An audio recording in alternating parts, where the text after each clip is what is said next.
good afternoon, and happy Good Friday. Well, whilst you were sleeping, whilst you were drinking, whilst you were eating, whilst you were taking a shower, whilst you were doing everything you do every day, compulsively or consciously, the world that we know, that you experience through your five senses and your body,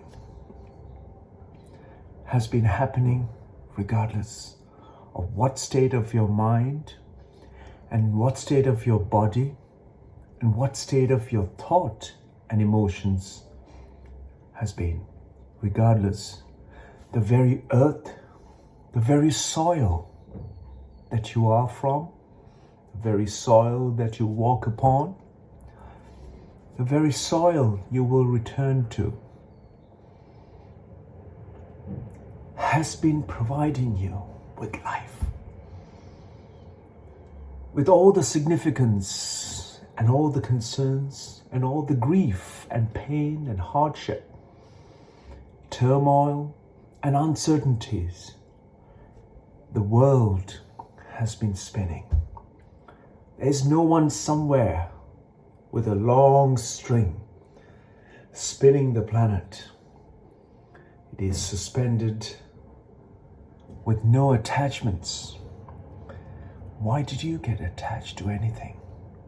Why couldn't you be just alive, just like the planet, to provide with something wonderful that makes life for all of us? Why we come up with this idea that I'm more significant than a little earthworm?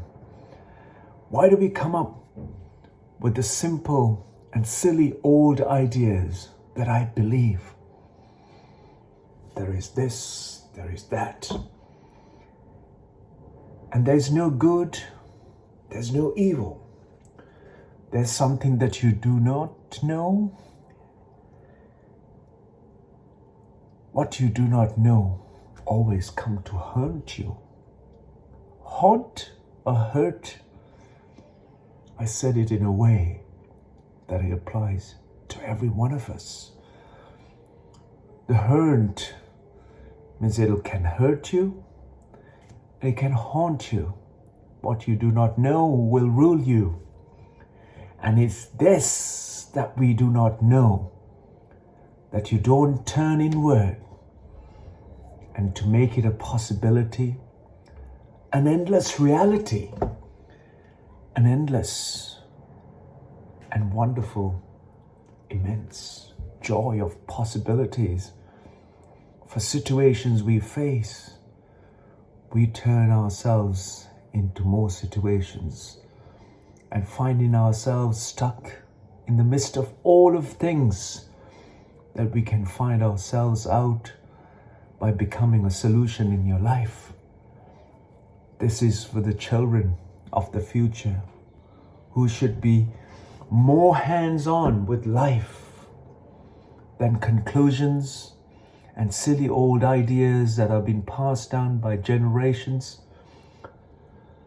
The governments that stood in the way of your life, that destroyed nations, landscapes, polluted our lands, polluted our soil, depleted our soil, raped our Mother Earth's natural resource, which we see as a resource rather than a source of our entire life,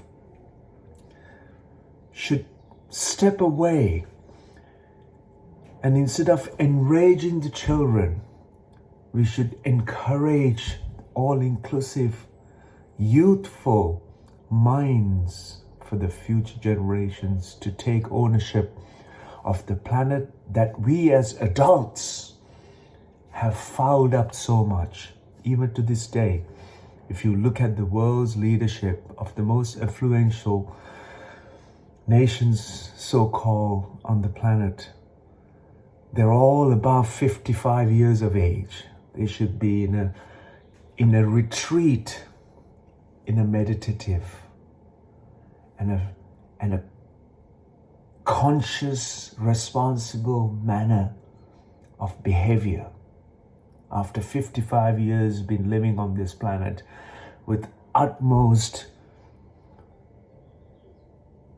terrible, unbalanced, unpeaceful minds, we should open up the doorways to new possibilities of a new generation of children, a youthful generation of children to take ownership of their land, the Mother Earth, without dividing, without causing fear, anxiety, and uncertainty.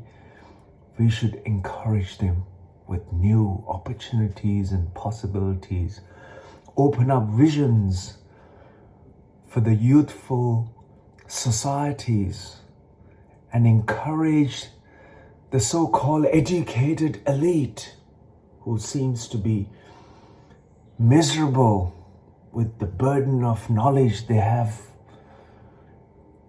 captured over the centuries, over the years, and make the youthful in you also blossom by handing our genuine, heartfelt, sincere, conscious responsibilities to the youth and the young of the future, where they will have to live longer than you and I will on this planet. The planet that we are going to leave today should be a one that is one notch better than how you and I found it 55 years ago. And for that reason alone, this message is for the youth on this Good Friday.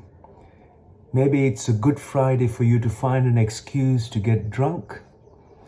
Maybe you wish to do that, you can do so, yet not forgetting that the Friday you got drunk, that you expected Saturday to be a good one, ain't going to happen, isn't going to happen. For your Saturday to be a wonderful and a peaceful and a sober and a responsible one, you need to be responsible in what you are doing this Good Friday. Is the Good Friday what you're going to leave as a good example of a conscious, responsible, meaningful way of living? Will make the Saturday a balance and a more pleasant experience for you to move on to the Easter Sunday. That could be the wonder of how you imagine yourself and your environment around you and the people around you and the limitless mass of others around you to be also responsible and inclusive and embracing Easter weekend. I wish you all a wonderful Easter weekend. More importantly, a great and a healthy and more inclusive and embracing Easter weekend. After all, if you believe in something, you should believe in everything that makes life for all of us equally the same. Because you're no different, or you're no more or less significant than the microbial life that lives upon the soil, that provide us health, provide us food, provide us life-making material that you and I am made here for this temporary experience of life. So our significance and our heart and our life should be to be more conscious, inward, and more importantly, a sensitive one. Even more important, that your actions must always reap benefit for all living species on this planet. As a consequence, you become a pleasant and a peaceful one. Happy Easter to you all.